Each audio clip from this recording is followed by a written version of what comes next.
یاد رکھیے کہ اس زمانے میں صابن اور ڈٹرجنٹس اتنی وافر مقدار میں نہیں ہوتے تھے، تو عام طور پر لوگ کپڑوں کے داغ اتارنے کے لیے یا نجاست دور کرنے کے لیے پانی ہی کا استعمال کرتے تھے. لیکن جہاں صابن ہو تو صابن ملا جا سکتا ہے یا کچھ اور. لیکن جو کچھ بھی استعمال کرے، نجاست کا جو اثر ہے اسے اتنا نکل جانا چاہیے کہ اس کے بعد جو پانی ڈالا جائے تو پر صاف پانی نکلے، کچھ اور رنگ ونگ اس میں سے نہ آئے، تب وہ پاک ہوتا ہے. غسل سے پہلے حائضہ سے صحبت کرنا منع ہے، خواہ ایام حیض کی مدت کم ہو یا زیادہ. دوران حیض صحبت کرنے کا کفارہ 1 دینار 4 گرام سونا ہے، جبکہ حیض ختم ہونے لیکن غسل سے قبل صحبت کرنے کا کفارہ نصف دینار 2 گرام سونا صدقہ کرنا ہے. عن ابی ہریرہ رضی اللہ عنہ قال قال رسول اللہ صلی اللہ علیہ وسلم من اتی حائضا او امرأة فی دبرها او کاہنا فقد کفر بما انزل علی محمد صلی اللہ علیہ وسلم. رواہ الترمذی.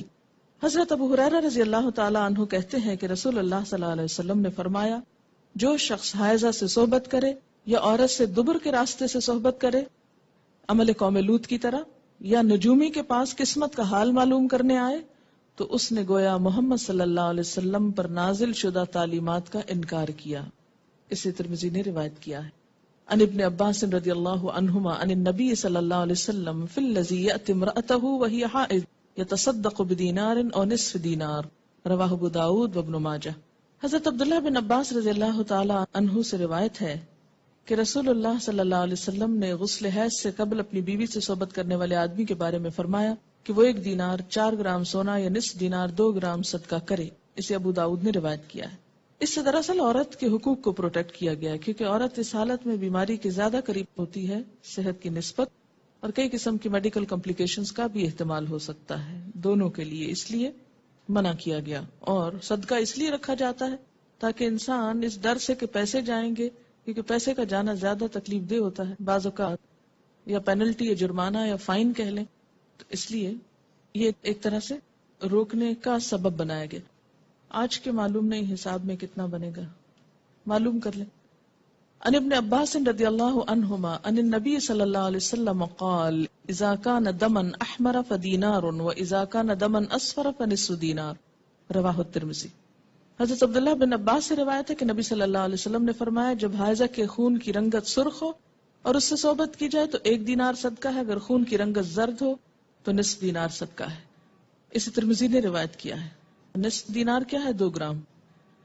حائضہ کو مسلسل قرآن پاک کی تلاوت کرنا منع ہے، البتہ ایک آیت توڑ کر پڑھ سکتی ہے، یعنی بیچ میں سانس لے سکتی ہے، اور یہ حدیث نہیں ہے، بہرحال ابراہیم نخعی کا قول ہے. قال ابراہیم رحمہ اللہ لا بأس ان تقرأ الآیہ. رواہ البخاری. حضرت ابراہیم نخعی کہتے ہیں کہ حائضہ قرآن مجید کی ایک آیت پڑھ لے تو کوئی حرج نہیں. اسے بخاری نے روایت کیا ہے. یعنی اس معاملے میں علماء اور فقہاء کے درمیان اختلاف ہے. بعض کہتے ہیں کہ آیت میں سانس لے لے بیچ میں، کٹھی نہ پڑھے، اور بعض یہ کہتے ہیں کہ اگر پڑھ لے تو حرج کوئی نہیں ہے، کیونکہ کسی صحیح حدیث میں منع نہیں کیا گیا. ایک روایت ملتی ہے مگر وہ ضعیف ہے. حائضہ قرآن مجید کو ہاتھ نہ لگائے، اگر پکڑنا ضروری ہے تو کپڑے سے پکڑنا چاہیے، یعنی عربک ٹیکسٹ جو ہے اس کو ٹچ نہیں کریں. کان ابو وائل رضی اللہ عنہ یرسل خادمہ وہی حائض الی ابی رزین فتأتیہ بالمصحف فتمسکہ بعلاقتہ. رواہ البخاری. حضرت ابو وائل رضی اللہ عنہ اپنی خادمہ کو حالت حیض میں ابو رزین رضی اللہ تعالیٰ عنہ کے پاس قرآن مجید لانے کے لیے بھیجتے، اور وہ قرآن مجید کا نیفہ پکڑ کر یعنی کپڑا پکڑ کر لا دیتی تھی. اسے بخاری نے روایت کیا ہے، یعنی غلاف سے پکڑ لیتی تھی. شوہر کی اجازت سے حیض لانے یا حیض روکنے کی ادویات استعمال کرنا جائز ہے.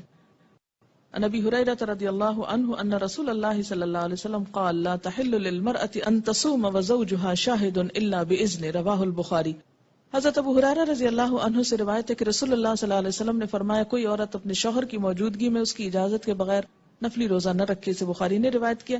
اس سے انہوں نے وہ جو ٹیبلٹس آج کل استعمال ہوتی ہیں اس کو قیاس کرتے ہوئے اس حکم پر ان میں بھی شوہر کا مشورہ ضروری قرار دیا ہے. لیکن ایک بات ان کو اور بھی لکھنی چاہیے تھی، اور وہ تھی کہ ڈاکٹر کا مشورہ بھی، اس لیے کہ بعض لوگوں کو ایسی ٹیبلٹس کا استعمال بہت نقصان دیتا ہے، ان کے سارے سسٹم کو ڈسٹرب کر دیتا ہے. اس لیے خود سے خود عام عورتوں کے مشورے سے کہ ایسا ہو گیا ویسا ہو گیا، یہ فائدہ اور وہ نقصان ہوا، ایسی باتوں پہ توجہ نہیں دینی چاہیے. ہر شخص کی جیسے عادت مختلف ہوتی ہے، سسٹم مختلف ہوتا ہے، تو اس کو اس کے استعمال سے پہلے کنسلٹ کرنا چاہیے ڈاکٹر سے، کیونکہ خود کو نقصان دینا، اپنے نظام کو بدلنا اور اس میں ڈسٹربنس پیدا کرنا درست نہیں۔ بسا اوقات ایسی کوئی چیز بعد میں کئی کمپلیکیشنز کا ذریعہ بن جاتی ہے اور انسان وقتی طور پر ایک فائدہ اٹھانے کے عوض بہت سا عبادت میں ہی نقصان کر لیتا ہے۔ بعض عورتیں حج وغیرہ کے موقع پر ٹیبلٹس استعمال کرتی ہیں اور وہ بے وقت کرتی ہیں، کبھی بیچ میں بھول جاتی ہیں، کبھی بلیڈنگ ہوتی ہے تو صحیح نہیں ہوتی، اسپاٹنگ ہوتی ہے تو پورا مہینہ پھر ہوتی چلی جاتی ہے، نہ وہ مینسز آتے ہیں نہ جاتے ہیں۔ اس لیے ایسا کرنے سے پہلے سارے حالات کا جائزہ لینا ضروری ہے۔ اور شوہر کی بات یہاں اس لیے کی گئی ہے کہ شوہر اور بیوی کا چونکہ ایک بہت قریبی تعلق ہے، دونوں کا نفع نقصان ایک ہے، گھر ایک ہے، اس لیے کسی بھی ایسی چیز میں جس میں دونوں کی برابر کی مصلحت ہو، خود سے ایسے کام کرنا درست نہیں، کیونکہ اس سے بسا اوقات اختلافات بڑھتے ہیں اور وہ شدید سنگین صورت اختیار کر لیتے ہیں۔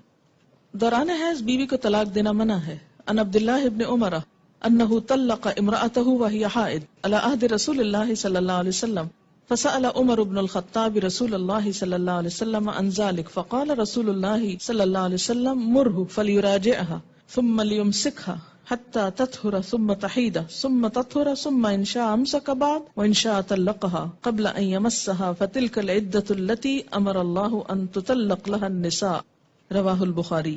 حضرت عبداللہ بن عمر رضی اللہ عنہما سے روایت ہے کہ انہوں نے نبی صلی اللہ علیہ وسلم کے زمانے میں اپنی بیوی کو حالت حیض میں طلاق دی۔ حضرت عمر بن خطاب نے اس کے بارے میں نبی صلی اللہ علیہ وسلم سے مسئلہ دریافت کیا۔ آپ نے فرمایا عبداللہ سے کہو کہ اپنی بیوی سے رجوع کر لے اور حیض سے پاک ہونے تک اسے اپنے پاس رکھے، پھر جب حیض آئے اور اس سے پاک ہو جائے تب چاہے تو صحبت کرنے سے پہلے طلاق دے، چاہے تو اپنے پاس رکھے۔ یہی مطلب ہے اللہ تعالیٰ کے اس حکم کا کہ عورتوں کو ان کی عدت پر طلاق دو۔ اسے بخاری نے روایت کیا۔ اس سے کیا پتہ چلتا ہے کہ طلاق ہو تو جاتی ہے، لیکن حکم کیا ہے کہ اگر ایسا ہو جائے تو رجوع کیا جائے۔ ٹھیک ہے، کیوں؟ اس لیے کہ اس حالت میں، جیسے کہ پہلے بھی میں نے عرض کیا کہ عورت فزیکلی بھی انفٹ ہوتی ہے اور ویسے بھی اس کا morale ڈاؤن ہوا ہوتا ہے، نفسیاتی طور پر، اسپرچولی بھی وہ بہت لو فیل کرتی ہے، چڑچڑاپن بھی مزاج میں بڑھ جاتا ہے، تو لڑائی کے امکانات بھی بڑھ جاتے ہیں۔ ایسے میں شوہر کو سوچ سمجھ کے زندگی کے اس تعلق کے بارے میں کوئی فیصلہ کرنا چاہیے۔ اول تو منع کیا گیا، اور اگر کوئی شخص یہ ایسی غلطی کر بیٹھے تو اسے کیا کہا گیا کہ وہ رجوع کرے۔